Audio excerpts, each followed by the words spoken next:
EMRIP, the expert mechanism on the rights of indigenous peoples. We have the clear mandate, the implementation of the UN Declaration on the Rights of Indigenous Peoples.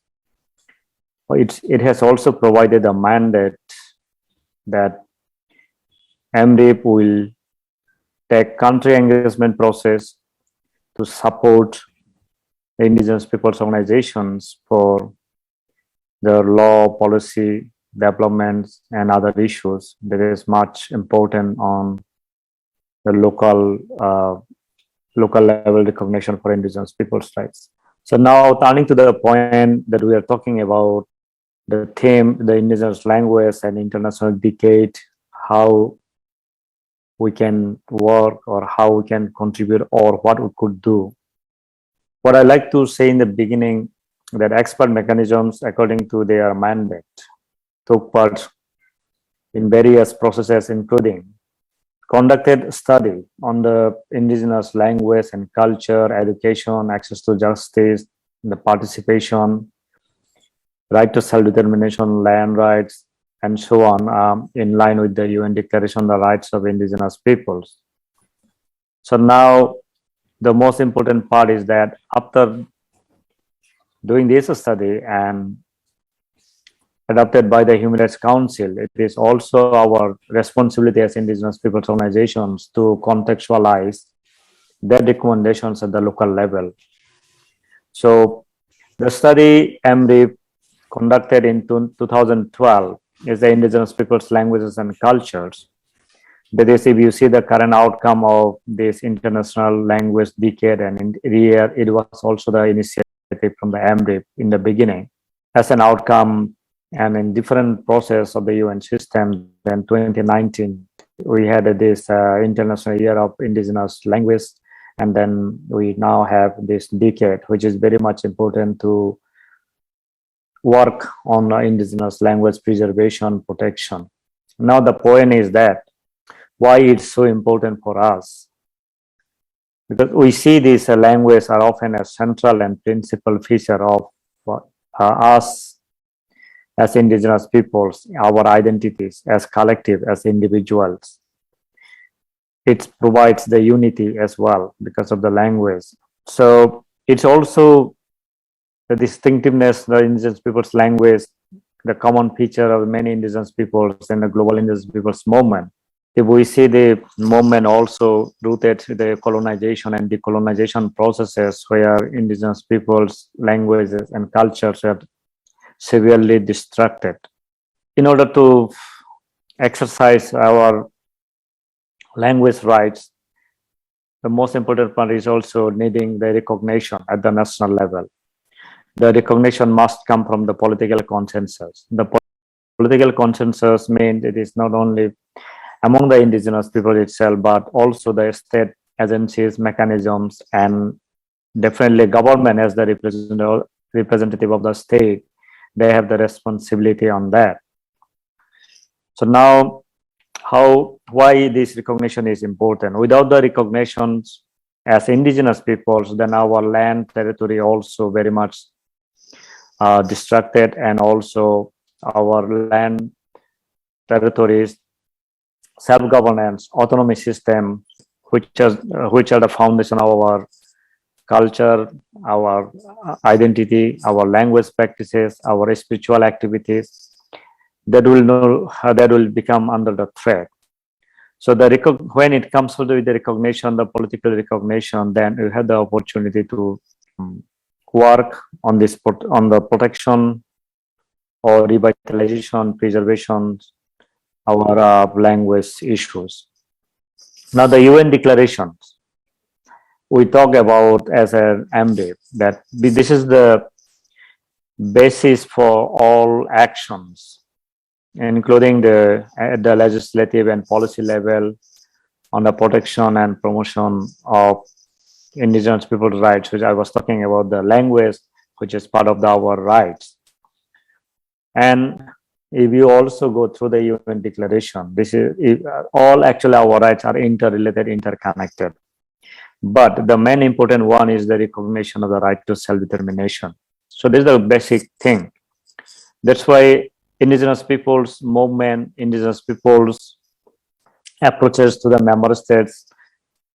Also, if you see the study and report EMRIP has produced last 15 years, all are connected to the right to self-determination. Some may have different interpretation about the right to self-determination. Indigenous people's interpretations on the right to self-determination, there are two types. One is internal self-determination. The other one is the external self-determination. Internal self-determination, it is that the indigenous peoples have the right to self-determination with their own institutions within the state sovereignty framework. The external self-determination for indigenous peoples also refer that they have the right to establish network connection with the international forum, international organizations. For example, the relationship that indigenous people has been built over the years, this is part of their right to self-determination, and this is from the external context.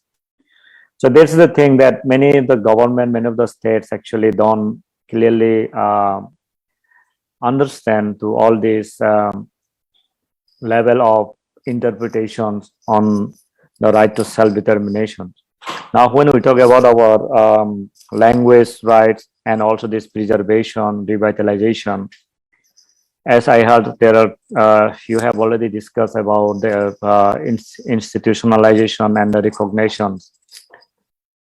That's important, but the most important part also in line with the international human rights instruments, the legal and policy development is the most important thing. And for the legal and policy development, that the recognition is also part of that. And the recognition comes also with the collective rights and individual rights. And now, until unless we are not recognized as indigenous peoples, then our collective rights are under the threat. Our language rights is also, from my point of view, this is rooted to our collective rights. So for the national level, we have the opportunity now to see this area of work, taking the opportunity of this international decade of for the languages, the global action plan that UNESCO has been taken, and UN human rights mechanisms in relation to indigenous peoples, for example, expert mechanism, Permanent Forum on Indigenous Issues, they are also part of this process.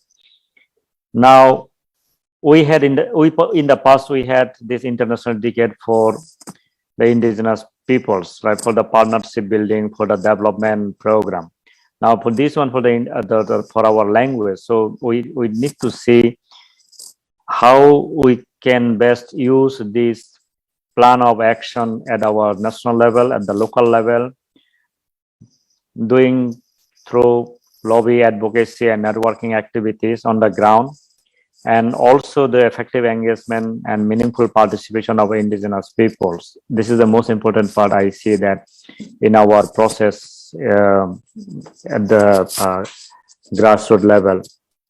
So now, where indigenous peoples are not recognized, definitely there are challenges, but there is also another avenue that we can use, which I can elaborate further later if there is anything. But what I can tell you that at the national level, where you have the limitations to engage directly with this national committee, because UNESCO at the national level runs by the national committee, where we have a very little access or we are excluded from that process. Since it is the decade for the international decade for indigenous people's language, we have the opportunity to establish our direct connection with the UNESCO at the headquarters. Whereas the indigenous people's mechanisms, for example, EMRIP and Permanent Forum can support establishing this communication if there is anything lacking or any waste of any gap on in the communication on this level. So here EMRIP can support, EMRIP can help to reach out at the global level. That's where our right to self-determination at the external level. Our internal self-determination for the language also, we have the right to exercise our own language. Otherwise, it will be part of the historical injustices that we know. the discrimination, inequality, how is rooted to our indigenous peoples in many countries.